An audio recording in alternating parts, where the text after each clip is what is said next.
अगर आपने अभी जस्ट शुरू किया है ई कॉमर्स बिजनेस यानी मीशो, फ्लिपकार्ट या अमेजन के लिए शुरू करने के सोच रहे हैं या फिर शुरू कर दिया है ई कॉमर्स बिजनेस ताकि आप ऑनलाइन अपने प्रोडक्ट को सेल कर पाए, तो इस वीडियो को देखना बहुत जरूरी है क्योंकि आपको समझना पड़ेगा Meesho versus Flipkart versus Amazon, इन तीनों में से सबसे पहले हमें किसमें स्टार्ट करना चाहिए, किसमें सबसे ज्यादा बूस्ट मिलता है, बेनिफिट किसमें है और सारे क्राइटेरिया को हम समझेंगे। उसके बाद एक लास्ट में फाइनल डिसीजन देंगे कि एक नए सेलर को कौन सा सबसे बेस्ट ऑप्शन मिलेगा आपको मीशो में, फ्लिपकार्ट में या अमेजन में सेल करने के लिए। क्योंकि मैं खुद मैं मीशो, फ्लिपकार्ट, अमेजन सब में सेल करता हूं, लेकिन ज्यादा फोकस मीशो में करता हूं। और मैं भी बताऊंगा कि अगर आप एक नए सेलर है तो आपको तीनों में से कौन सा चूज करना है। क्योंकि मेरा जो एक्सपीरियंस रहा है, मैंने जो झेला है, मैंने जो सोल्यूशन पाया है, मैंने जो देखा है, एक्सपीरियंस लिया, सब कुछ आपके साथ शेयर करता हूँ। आप इस वीडियो में बने रहिए। आप एक नए सेलर है तो आपको समझना चाहिए कि तीनों में एक साथ अपने बिजनेस को रन करने से अच्छा है कि एक में शुरुआत करना चाहिए, फिर सेकंड स्टेप में जाना चाहिए, फिर थर्ड स्टेप में जाना चाहिए। तो आज इसके बारे में डिटेल में समझेंगे। अगर आप एक नए सेलर है, फेल नहीं होना चाहते हैं, अपने बिजनेस को ग्रो करना चाहते हैं, इस वीडियो को देखिएगा ध्यान से, बहुत काम होने वाला है। ज्यादा बकवास नहीं करें, चलिए शुरू करते हैं वीडियो को और देख लेते हैं, समझ लेते हैं कि सबसे पहले किसमें स्टार्ट करते हैं ताकि बूस्ट मिलता है।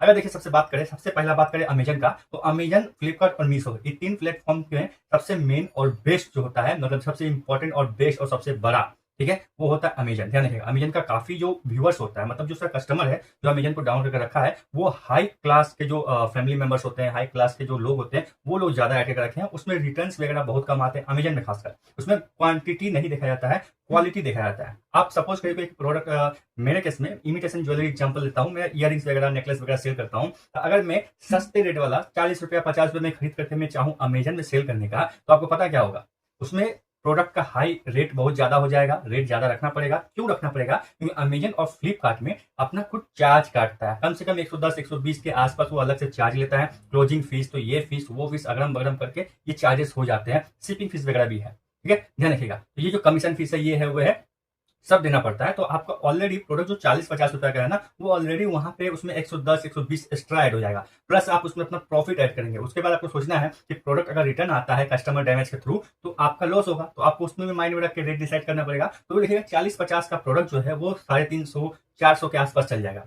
अब जो आपने प्राइस रखा है अमेजन में, कोई दिक्कत नहीं है, उस प्राइस से कोई मतलब नहीं है, वो ले लेगा कस्टमर। लेकिन कस्टमर लेगा तो उस हिसाब से प्राइस के अकॉर्डिंग उसको क्वालिटी नहीं मिलेगा। मैंने पहले बताया, तो अमेजन में कस्टमर्स आते हैं वो हाई क्लास के आते हैं, बाई चांस ही कोई इधर उधर रखा, लेकिन 90% समझ लीजिए अमेजन में आपका हाई क्वालिटी का कस्टमर होता है, जो क्वालिटी पसंद करता है, प्राइस का फर्क नहीं पड़ता। वो लोग हाई प्रोफाइल के लोग होते हैं, हाई सैलरी वाले लोग होते हैं, बिजनेसमैन होते हैं, वो लोग होते हैं। तो वो लोगों को प्राइस से बहुत ज्यादा मैटर नहीं करता, क्वालिटी मैटर करता है। तो आप 40-50 का प्रोडक्ट का क्वालिटी क्या होगा, जो आप 350 400 500 में बेच रहे हैं, क्या होगा? आपको मजबूरी में 350 400 500 में बेचना पड़ेगा। अगर आप नहीं बेचेंगे तो आपको लॉस होगा। तो आप मजबूरी में इतना प्राइस कर दिया आपने, कस्टमर को कोई दिक्कत नहीं, प्राइस में कोई दिक्कत नहीं, ऑर्डर दे दिया, ले लिया। अब कस्टमर जब उसको पहनेगा, यूज करेगा, तो उसको देखेगा क्वालिटी खराब है, तो वो रिटर्न तो करेगा ही करेगा, बैड रिव्यू भी देगा आपको, इस बात का ध्यान रखिएगा। तो रिटर्न चार्ज वगैरह सब कुछ लेकर के क्या होगा, आपका आएगा अकाउंट में, नेगेटिव इंपैक्ट पड़ेगा और आपका प्रोडक्ट का जो विजिबिलिटी होता है वो कम हो जाएगा और आपका सेल होना आस्ते आस्ते बंद हो जाएगा। आप जितना भी एड लगा लीजिएगा, काम नहीं करेगा। तो आपको माइंड सेट में ये शुरू करना चाहिए कि आप किस तरह का प्रोडक्ट रखना चाहते हैं। सबसे पहला स्टेप ये होता है, आप न्यू सेलर हैं तो आप कौन सा प्रोडक्ट में डील कर रहे हैं, उसका प्राइस कैटेगरी क्या है, क्वालिटी कैसा है, और क्वालिटी के हिसाब से और प्राइस के हिसाब से, सिर्फ क्वालिटी नहीं और सिर्फ प्राइस नहीं, क्वालिटी और प्राइस दोनों को मेंटेन करके चलना पड़ेगा। और उनके हिसाब से आपको चूज करना पड़ेगा अमेजन या फ्लिपकार्ट या फिर मीशो। बहुत सारा ऐसा क्राइटेरिया अमेजन में, imitation jewellery, cosmetic, toys and क्या बोलते हैं उसको, स्टेशनरी आइटम डील करता हूँ। तो मैं चारों आइटम को तीनों प्लेटफॉर्म में नहीं डाला हूँ। क्यों?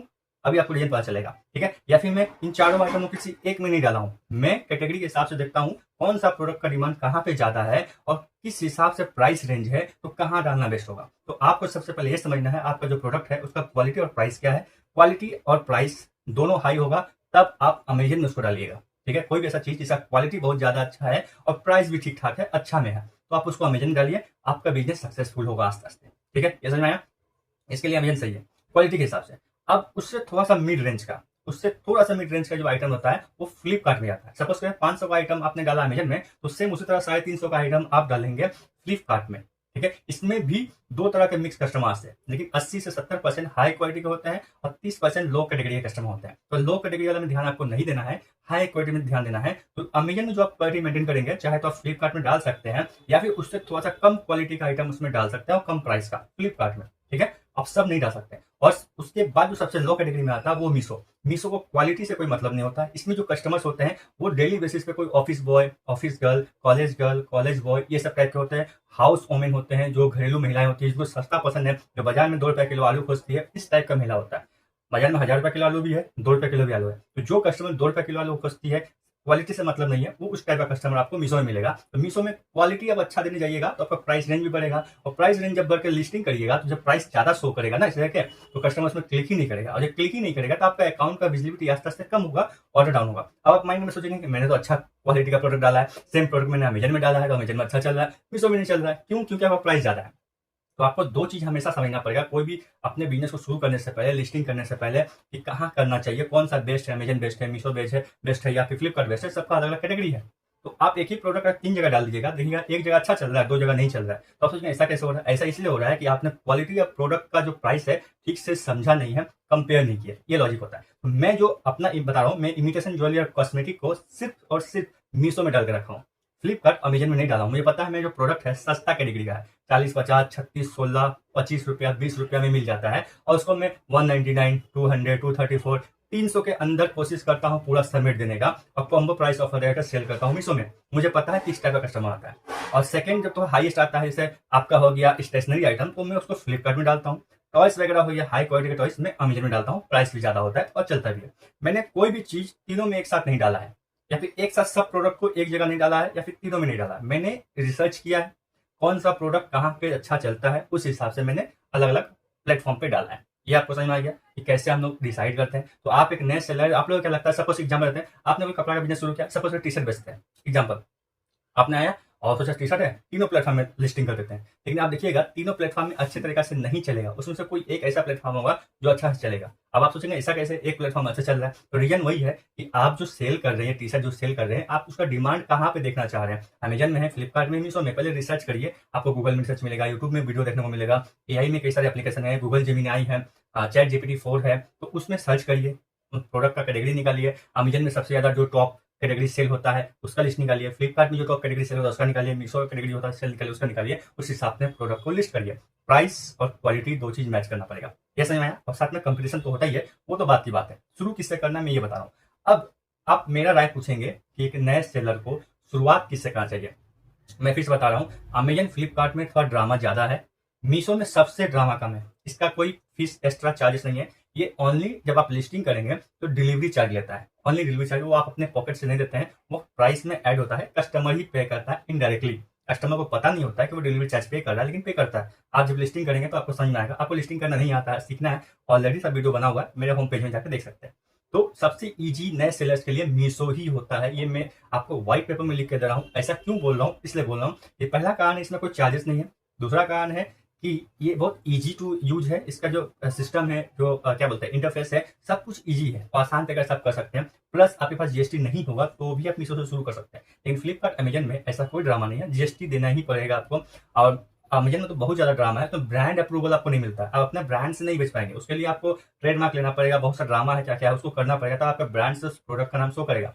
मीशो में इजीली आपको मिल जाता है, ब्रांड के लिए कोई ड्रामा नहीं है। आप लिस्टिंग करिए, ब्रांड आपका मिल जाएगा। फ्लिपकार्ट में भी मिल जाता है। लेकिन ले दे के बात करें, अमेजन और फ्लिपकार्ट लगभग एक जैसे हैं, लगभग चार्जेस वगैरह, सिस्टम वगैरह और हरेसमेंट में थोड़ा सा एक ही जैसा है।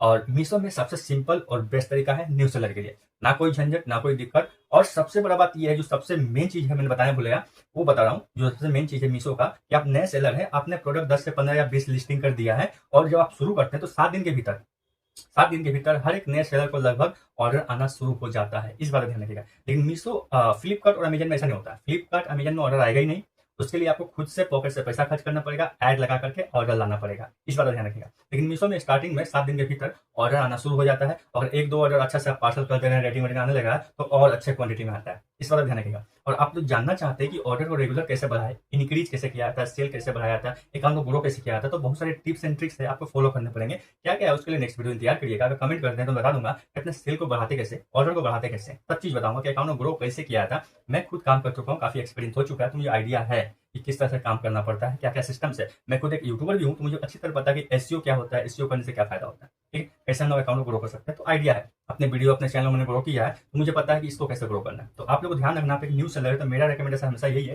कि आप शुरुआत करेंगे मीशो से।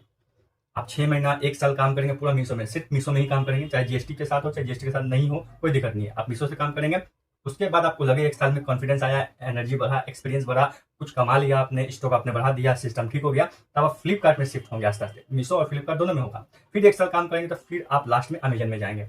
तब जाकर के मतलब आपको 3 साल के आसपास पूरा काम करना है तीनों प्लेटफॉर्म में यूज करने के लिए। पहला स्टार्टिंग करेंगे आप मीशो से, फिर उसमें फ्लिपकार्ट ऐड करेंगे 1 साल बाद, फिर 1 साल बाद आप ऐड करने वाले हैं अमेजन को। तब जाकर आपको पूरा एक्सपीरियंस होगा, अच्छे से ग्रो करेंगे। तो मेरा यही रिकमेंडेशन है, शुरू आप मीशो से करिए। तब तक ले बाय, जय हिंद, धन्यवाद।